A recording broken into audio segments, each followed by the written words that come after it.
A homeless man solves a murder case that stumped the FBI for 10 years. 12 detectives, 4 forensic teams, and 6 criminal profilers have all failed.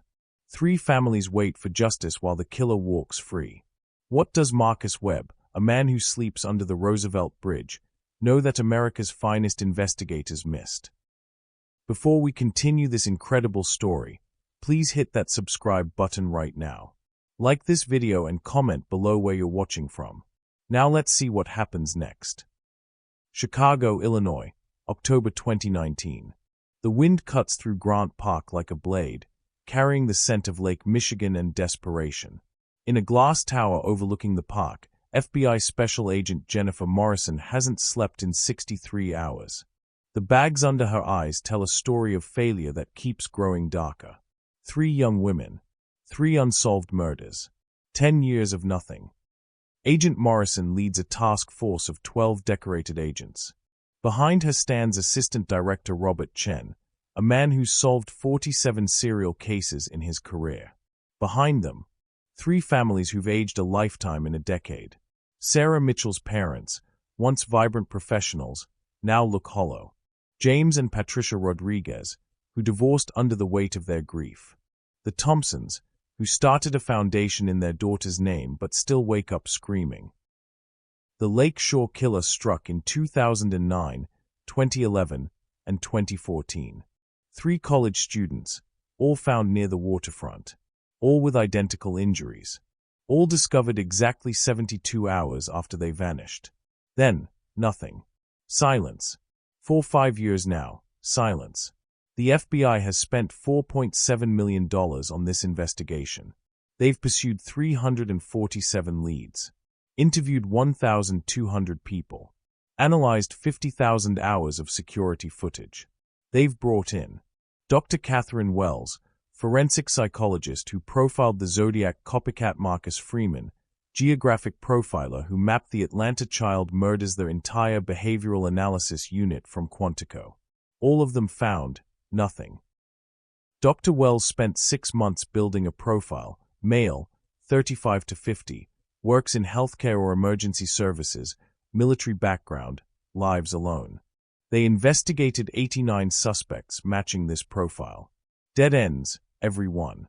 Marcus Freeman analyzed every location, every timeline, every pattern. His geographic profile pointed to a 2-mile radius near Wrigleyville.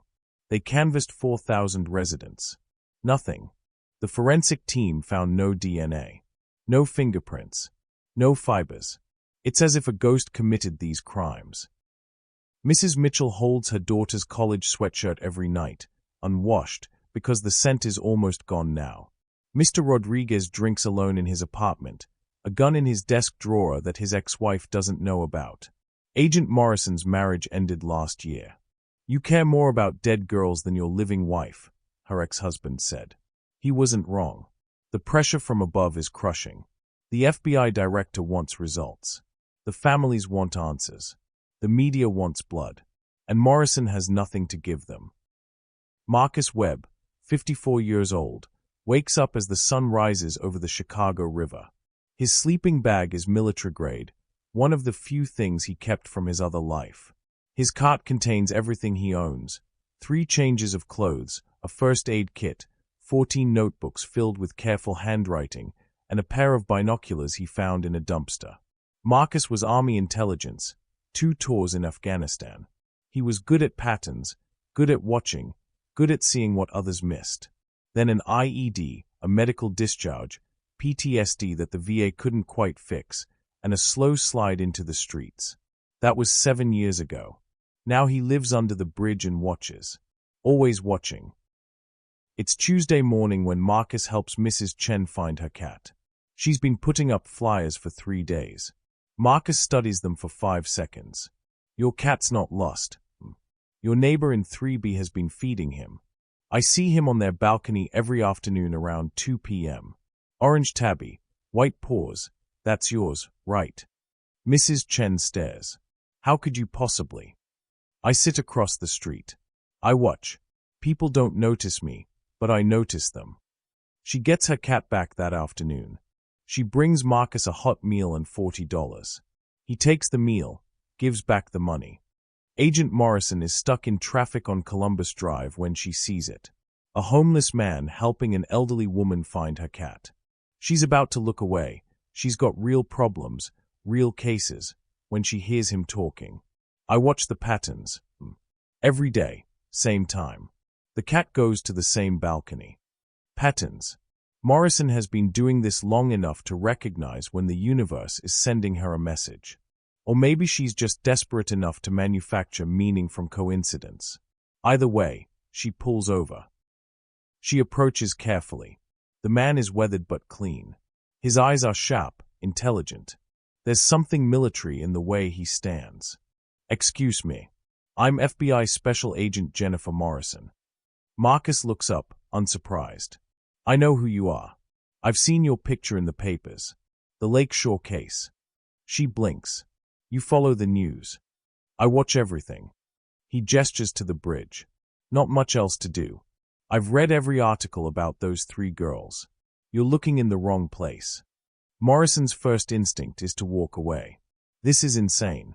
She's a federal agent with 2 degrees and 15 years of experience, and she's considering taking advice from a homeless man. But then she thinks of Mrs. Mitchell's hollow eyes, of 10 years of failure, of 347 dead leads. "What do you mean, wrong place?" Marcus pulls out one of his notebooks. It's filled with maps, timelines, notes in neat, precise handwriting. "May I?" Morrison asks, her skepticism warring with desperate curiosity. He hands it over. "You've been profiling the killer. You should be profiling the city." Morrison brings Marcus to FBI headquarters the next morning. Assistant Director Chen nearly has a stroke. "You want to brief a homeless man on an active serial investigation. He saw something we missed. His former Army intelligence. Afghanistan. I checked his record. Captain Marcus Webb. Decorated. Observant. And he's been watching this city for 7 years while we've been staring at computer screens." They set up in a conference room. 12 FBI agents, 2 psychologists, and a man who smells faintly of the river, surrounding a table covered in crime scene photos and maps. Marcus doesn't sit. He stands, studies the map of Chicago pinned to the wall. "Where did you find the bodies?" "Grant Park, Montrose Harbor, Promontory Point." "And where did the women disappear from?" "Various locations. A bar in Lincoln Park, a coffee shop in Lakeview." You're focusing on where they disappeared. That's your first mistake." Marcus points to the map. "These 3 dump sites have one thing in common. Do you know what it is?" Dr. Wells leans forward. "They are all near water." "No, they are all near bridges. And not just any bridges. Bridges where homeless people camp. Bridges where there are regular homeless populations that got displaced." He pulls out a second map, this one from his notebook. It's marked with different colored pins. In 2009, the city cleared homeless camps from under the Roosevelt Bridge. 2 weeks later, first victim found at Grant Park, half a mile away. In 2011, they cleared camps from the Wilson Avenue Bridge. 3 weeks later, second victim found at Montrose Harbor, 3/4 of a mile away. In 2014, they cleared the 31st Street Beach encampment. A month later, third victim found at Promontory Point, just over a mile away. The room goes silent. You've been looking for someone who knows the water, knows the parks. But you should be looking for someone who knows the invisible people. Someone who works with the homeless population. Or someone who was homeless and got forced out. Dr. Wells shakes her head. That's circumstantial at best. Correlation doesn't. It's grasping at straws. Another agent interjects. But Morrison is thinking. "Marcus, the FBI cleared those camps. We participated in some of those operations. Are you saying?" "I'm saying someone who got displaced, who lost their spot, who blamed those girls." "The girls didn't displace anyone," Chen says. "No, but the city did. And maybe someone saw those girls as symbols. As the Chicago that doesn't see them. As the college students and young professionals who walk past them every day." Marcus pulls out newspaper clippings. After each clearing, there was local news coverage. In each piece, they interviewed students. "I feel safer now," said Rachel Mitchell in 2009. "These areas should be for everyone," said Jennifer Rodriguez in 2011. "I'm glad they are cleaning up the lakefront," said Amanda Thompson in 2014. Morrison's hands start shaking. Those are the victims. Quoted in local news stories about homeless camp clearings. Day 1, they pull records of everyone processed during those camp clearings. They cross-reference with people who had interactions with social services, mental health facilities, VA hospitals. Day 2, they narrow it to men aged 30 to 55 with violent histories or mental health red flags. The list has 127 names. Day 3, Marcus reviews the list with them. "You're still thinking like FBI. Think like someone who lives on the streets. Who would have the mobility to move between these locations? Who would have the invisibility to grab these women without being noticed? Who would have the anger?" He points to a name. Thomas Kershaw. "I know him. Ex-EMT. Lost his job, lost his apartment, ended up on the streets. He had a camp under Roosevelt in 2009. I remember when they cleared it. He had a breakdown, screaming about entitled college bitches. Security guards had to remove him." They pull Kershaw's file. Age 43. Former EMT.